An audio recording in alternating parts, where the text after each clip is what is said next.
Hello everyone, it's thomasjujube, and welcome to the finale of the Sentai Potential series. In case you forgot, or this is your first time, this is a series of videos where I take a look at the seasons of Super Sentai that were skipped over for Power Rangers and come up with potential ideas for how those seasons could be adapted by Hasbro by looking at the aesthetics, stock footage, and possible toy sales for those seasons. For this series, we've already taken a look at ToQger, Zyuohger, and Kyuranger in their own separate videos that I highly recommend you watch if you haven't already done so, because the stuff I go over in those videos are important to the rest of the series and are necessary to have a full understanding of everything I talk about in this video. Now you've been warned. Let's start with our look at how Kaito Sentai Lupinranger versus Keisatsu Sentai Patoranger could be adapted into Power Rangers. So obviously Lupat has an extremely unique aesthetic. Being the first ever Versus series, it did a lot with this idea in just the visuals of the show, and in my opinion pulled it off in two different aspects, fitting for a show that focused on two teams. Let's start with the aspect that I think worked, which is the suits. The suits of the Lupinrangers are very different from the suits we usually see in Sentai and Power Rangers, being primarily black rather than a color, having colored visors that use a top hat design, the use of capes, and a cute little bow tie. Sure, we've seen a few of these ideas used before, like in Time Ranger and Magiranger, but it's been a while since we've seen most of these ideas, and we've never seen them in this combination. Because of this, the suits still feel largely unique. Where I feel they really shine is when they are contrasted with the Patorangers. The cops have shoulder pads instead of capes, the standard tinted visors that still use the hat theme, and then are primarily white and then their color as opposed to the use of black. The suits of the two teams are basically inverses of each other, and it's a great distinction between them that makes them feel like different teams of Sentai, but because of the similar aspects, they still feel connected to each other, as they still use the same gear, and connected to the rest of Sentai. And no, the distinctness is not something that was obvious and had to be done because of the verses in the name, but the designers still did it, and the visuals are all the better for it. But now it's time for the aspect of the aesthetics that I don't feel works as well, which is the mecha. If Hasbro wants to start getting unique with their Megazords for Power Rangers, they certainly can with how bad the seasons are. Now I actually don't think the starters are too bad, I actually think they're great. Pat Kaiser and Lupin Kaiser are really cool, and not only do they look pretty good with their distinctness from each other, but I also appreciate more of the mirroring between them with the use of Good Striker as a base for the robot with slight changes. I also like X-Emperor's use of different modes, and Lupin Rex is my favorite in the season and just looks great, but that's primarily due to red being my favorite color. But from there, it all goes downhill. Every auxiliary mecha is a vehicle of some kind, but when it attaches to the robots, it stays as this vehicle and is just lazily slapped on as an arm. It looks stupid and doesn't really make the mecha in Lupat feel visually distinct in any way. When the last two Zords finally ditch this trend and create new centerpieces for the Kaisers, you don't really notice because they have a fire truck and a blimp as their arms. Here's an idea that I had that Hasbro could do with these Zords in the toy line. Most of the vehicles are the same design or are close to vehicles that were featured in the Transformers Combiner Wars line. What Hasbro could do is just re-release these molds with some new paint as the Zords of Lupat, essentially making all the Zords little posable robots that could be slapped on as vehicles to be show accurate, or could transform into actual arms and make the mechas actually look half decent. Sure, it wouldn't be entirely show accurate in some cases, but the option is still there. Along with that, I can take some non-accurateness if it improves upon the terrible mechas. So my idea for how Lupin vs. Pato could be adapted is pretty simple, but I think it could create a good series. I'm changing what I usually do in this section a bit, as I'm more or less mapping out the entire season instead of just choosing specific aspects, as you'll see in a moment. For this idea, I was inspired while doing research for my series review of Lupat and saw that at one point it was rumored that the season would be split up between the two teams. One week you would have an episode of Kaito Sentai Lupinranger, and the next week you have an episode of Keisatsu Sentai Patoranger. I think that's how we should see the season get adapted for Power Rangers. Our two teams would be split up. They could be in different cities or different dimensions. The specifics don't entirely matter at this point. The important thing is that they don't know of each other's existence. From this point, we basically alternate shows every week. The season premiere would be the origin story of the Lupinrangers, but then the next week, episode 2, is really the first episode of the Patorangers and is their origin story. After that, the next week is Lupinranger episode 2, and so on. It lets each team have room to breathe and have their own focus episodes without having to sacrifice anything to the other team. In these early episodes, we would not see the other team at all. The Patorangers don't have to chase after the Lupinrangers in their episodes as they don't even know they exist. Eventually, when we reach about episode 20 overall, or episode 10 of each separate team, their mentor would debut as Ranger X, and he reveals the teams to each other and collides their worlds into one single season. If for some reason we still have Power Rangers split up into two 20-episode seasons for one team, then imagine this as being the mid-season finale. In the Sentai, it's never really explained why there actually needs to be two teams, so that's why I imagine that in the Power Rangers adaptation, we would have Ranger X as the mastermind behind the inception of both teams, and the defeat of the Ganglers requires there to be two teams with separate missions and ideals, or something to that effect. He wouldn't be a bad guy, but he's the kind of character that is willing to do anything so that good prevails. After the teams know of their counterpart, we switch to one single story that features the two teams like what happened throughout most of Lupin vs. Pato. One way you could really show this is by doing what Lupat did and have two separate theme songs for the split seasons until they begin fighting and the shows join, and then you have one unified theme song that is a combination of the two past theme songs.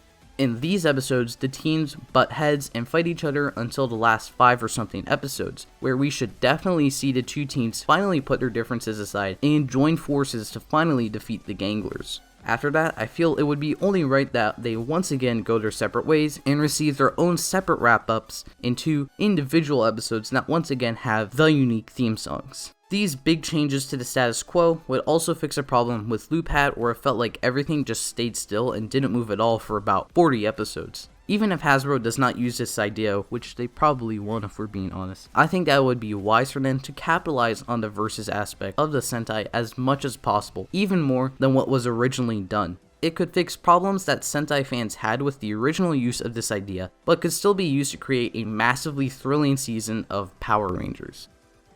Now it's time to count up the treasures that could be sold by Hasbro if the Versus season is adapted. As usual, this includes items that we can be sure would be sold in the show like Megazords, but I won't be including extra stuff that we can't be sure about like Lupin Tricolor and Jackpot Striker, as they only had appearances in the movie and a brief cameo at the end of the season, so we can't be 100% sure they would make an appearance in the show in the adaptation. Alright, time to start with roleplay items. Like with ToQger, there are only 2 morphers here at $30, then we've got 2 weapons with electronics at $30, 2 weapons without electronics at $12, and 2 masks at $10. I am not including gimmicks like I have done in the past episodes for a few reasons. Like before, you can clearly see the verse vehicles on the morphers, so you can't easily create a new gimmick when they are in clear view in most fight scenes and would probably cost more to edit around this and do reshoots rather than just including the gimmick in the toy line. So I think that the season should do what I talked about in the original ToQger video, which is to just make the Zord releases the gimmicks at the same time, and then maybe just release smaller versions of them with the Ranger figures, and make different sounds in the morphers. This is actually similar to what was done in Lupat, and this is usually done with the Sentai releases of gimmicks between the Morpher and Megazord, like in Ryusoulger. Speaking of the Megazord, it's not just time for those, as now it's time for figure sales. As per usual, the main teams would be made in 6-inch form. The main Lupinrangers, then the Patorangers, and then both versions of Ranger X. Then we would have Patoranger and the 2 super mode power-ups of the season, which I imagine could be removable armor pieces and be swapped with Patoran X and Patoran Ichigo for their own power-up modes that were briefly seen at the end of the show. Another set of swappable pieces would be a Lupin Red that comes with all of the Kaito and Keisatsu boost power-ups. Lupin Red uses all of them and is the only one with HD pics of them, so it makes sense that at least he would come with those power-ups. I'm just going to assume that they would all come in a pack like this with the figure, but they could very well be sold individually with the other Rangers, which would boost the sales of the season just a little bit by making a separate figure for each power-up. They could also be sold as roleplay toys as well for more sales, so there's that. Then there's 4 villain figures in the 6-inch scale that are also at the $10 price point. After that, there's 5 12-inch figures at $10 each, and then the 2 Megazord figures at $20. To the combining Megazords. For the first time, there's 3 Megazords at $50. And then with all of the different verse vehicles, there are 8 Zords to sell at $15 each. This isn't even counting the possibility of Jackpot Striker, which would probably be $25 as well. Hasbro, please make these Zords Transformers so that we don't have the stupid looking Megazords, please and thank you. Now we're going to add $10 as a little bit of leeway, and now we've got the final possible sales of Lupato, which comes up to about $694. Comparing it to the other seasons we've taken a look at, it sits pretty much right in the middle. The season would make more money than ToQger, but it is beaten out by a decent amount by Zyuohger and comes nowhere close to Kyuranger. Just like the actual show, the sales are in the middle of the road, and this is primarily due to the lack of a 4th Megazord. Because Lupat didn't sell anything in its 4th quarter, the sales take a big dive here because there is no extra Megazord to be sold like the other seasons. Along with that, it also only has 2 Morphers just like ToQger, which sets this season back. The only thing that pretty much saves the sales for Lupat here is the amount of Rangers due to there being 2 teams, and the massive amount of Zords, both of which beat out ToQger and Zyuohger, and even Kyuranger in the case of the Zords. These increases and decreases basically cancel each other out and is why Lupat sits in the middle. But these setbacks can be remedied pretty easily. All that's needed are some repaints of the Morphers and Megazords, and the sales could be boosted past even Kyuranger, especially if they make all of the Zords transformable robots. Hasbro, please. There was a lot that can be done with Lupinranger vs Patoranger in Power Rangers. With such a unique theme, there is a ton of room for what they could do with the season in the story department. Whether or not they choose to go down the double show route, I think that they can really expand upon the options and ideas that the original Sentai laid on the table and could possibly exceed the source footage in terms of originality. This is very useful because the aesthetics of the season varies a lot in aspects, and it's unclear how many may watch based off of these visuals alone. Thankfully, these aesthetics provide a lot of potential in the toy line, because it gives Hasbro room to inject some of their skills into the visuals and elevate the toys to a new level and help out the show in other aspects in a massive way. I hope that we see Kaito Sentai Lupinranger vs Keisatsu Sentai Patoranger become a season of Power Rangers, because there is just so much potential there that Hasbro could really do so much with the first ever Versus Sentai and make it a truly very surprising season.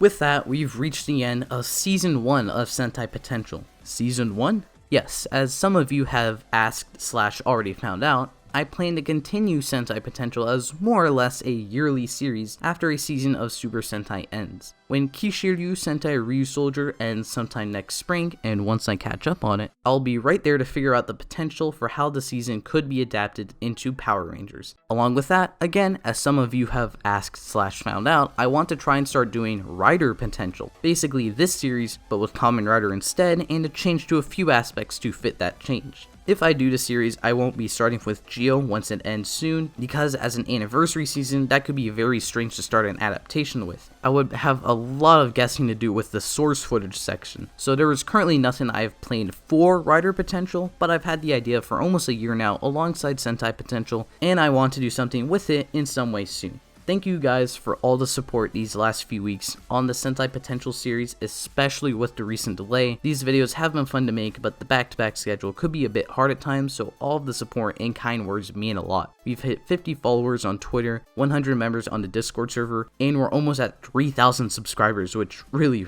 means a lot. Thank you guys. I hope you don't mind, but I'm going to be taking a bit of a break, not like a massive break because I'm still going to be working on other videos and working to get those uploaded soon, but I won't be doing any kind of series like this. In the meantime, I'm going to be putting out a poll for what upcoming Kamen Rider video I should do, so be sure to be on the lookout for that on the community tab or on Twitter, one of those two, and also consider hitting the subscribe button for more tokusatsu content, and I hope to see you next time. Thank you for watching.